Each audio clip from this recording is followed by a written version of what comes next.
Welcome to MBC study point. MBC study point में आपका स्वागत है।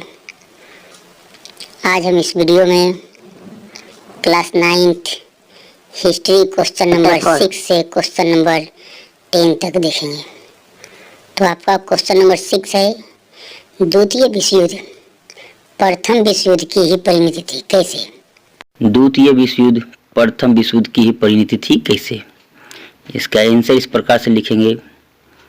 प्रथम विश्व युद्ध के समय वर्साय की संधि द्वारा जर्मनी को जिस तरह से अपमानित और दंडित किया गया, उसे जर्मनी की जनता ने स्वीकार नहीं किया और आगे चलकर यही द्वितीय विश्व युद्ध का मुख्य कारण बना। अतः हम कह सकते हैं कि द्वितीय विश्व युद्ध प्रथम विश्व युद्ध की ही परिणति थी। ये बात सही है कि वर्साय की संधि जब हुई थी उस समय जर्मनी को बहुत अपमानित किया गया, उसको दंड लगाया गया, जिसके कारण से आगे चलकर द्वितीय विश्व युद्ध का ये एक बहुत बड़ा कारण था।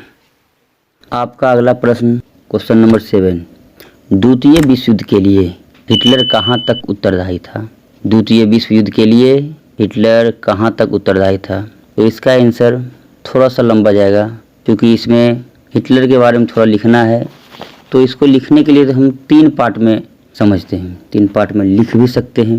पहला, प्रथम विश्व युद्ध के समय वर्साय की संधि द्वारा जर्मनी के साथ जो अन्याय और अत्याचार हुआ, उसके कारण जर्मनी में बदले की भावना उबल पड़ी।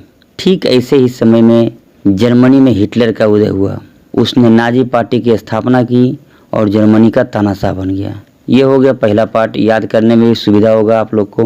पैराग्राफ चेंज करके लिखेंगे, हिटलर जर्मनी के खोए हुए सम्मान को फिर से प्राप्त करके उसे प्रथम श्रेणी का राष्ट्र बनाना चाहता था और वह जर्मनी साम्राज्य का विस्तार भी चाहता था। इसीलिए उसने वर्साय की संधि का उल्लंघन कर दिया और राष्ट्रसंघ से संबंध विच्छेद कर लिया। अब तीसरा पार्ट पैराग्राफ चेंज करके लिखेंगे, तब उसने पोलैंड से डेजिंग बंदरगाह की मांग की।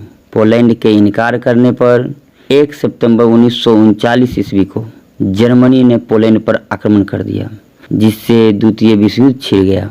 अतः हम कह सकते हैं कि द्वितीय विश्व युद्ध के लिए हिटलर बहुत ही हद तक उत्तरदायी था। सही बात है, अगर वर्साय की संधि ना होती या फिर वर्साय की संधि में जर्मनी के साथ अन्याय नहीं हुआ होता, उसको दंडित नहीं किया जाता, आर्थिक दंडित बहुत पैसा दिया गया था उस समय, तो हिटलर ये कदम नहीं उठाता और द्वितीय विश्व युद्ध कभी नहीं होता। आज के लिए इतना ही। तो आपका अगला प्रश्न है, द्वितीय विश्व युद्ध के किन्हीं 5 परिणामों का उल्लेख करें। द्वितीय विश्व युद्ध के किन्हीं 5 परिणामों का उल्लेख करें। इसका आंसर होगा, द्वितीय विश्व युद्ध के किन्हीं 5 परिणाम निम्नलिखित हैं। द्वितीय विश्व युद्ध के किन्हीं 5 परिणाम निम्नलिखित हैं। नंबर 1, धन जन की हानि। नंबर 2, यूरोपीय श्रेष्ठता और उपनिवेशों का अंत। नंबर 3, इंग्लैंड की शक्ति का ह्रास और रूस तथा अमेरिका की शक्ति में वृद्धि। नंबर 4, संयुक्त राष्ट्र संघ की स्थापना। नंबर 5, विश्व में गुटों का निर्माण। तो आपका अगला प्रश्न है क्वेश्चन नंबर 9, तुष्टीकरण की नीति क्या है? तुष्टीकरण की नीति क्या है? इसके आंसर के लिए आप पेज नंबर 52 का तुष्टीकरण की नीति का पॉइंट पढ़ सकते हैं। इसमें आपको पता चलेगा ब्रिटेन यानी कि इंग्लैंड ने तुष्टीकरण की नीति अपनाई थी, जो कि बाद में द्वितीय विश्व युद्ध का एक कारण बना। इसका आंसर हम इस प्रकार से लिख सकते हैं, किसी विशेष समुदाय को खुश रखने के लिए दूसरे सभी देशों के सामूहिक लाभ और विकास के साथ समझौता करना ही तुष्टीकरण की नीति कहलाती है। आप आगे भी लिख सकते हैं या नोट में लिख सकते हैं, ब्रिटेन यानी कि इंग्लैंड ने प्रथम विश्व युद्ध के बाद तुष्टीकरण की नीति अपनाई थी, जो आगे चलकर प्रथम विश्व युद्ध का कारण बना। आपका अगला प्रश्न है क्वेश्चन नंबर 10, राष्ट्रसंघ क्यों असफल हुआ? राष्ट्रसंघ क्यों असफल हुआ? इसका आंसर आप पेज नंबर 51 राष्ट्रसंघ की असफलता को 1 से 2 बार सही से पढ़ लीजिए। इसके बाद इसका आंसर आप बनाकर लिख सकते हैं।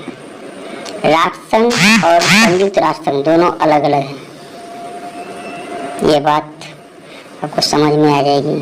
तो इसका आंसर हम इस प्रकार से लिख सकते हैं कि प्रथम विश्व युद्ध के बाद राष्ट्रसंघ ने छोटे छोटे राज्यों के मामले को तो आसानी से सुलझा दिया था, लेकिन बड़े राष्ट्रों के मामले को नहीं सुलझा पाया। अतः उसको इस कार्य के लिए शक्तिशाली राष्ट्रों का सहयोग नहीं मिला। हर निर्णायक कार्यवाही की घड़ी में शक्तिशाली राष्ट्रों ने अपने स्वार्थ में हाथ खड़े कर दिए। इस तरह से राष्ट्रसंघ अस्तित्व विहीन हो गया, इसलिए राष्ट्रसंघ वो सफल रहा। आज के लिए बस इतना ही। जय हिंद।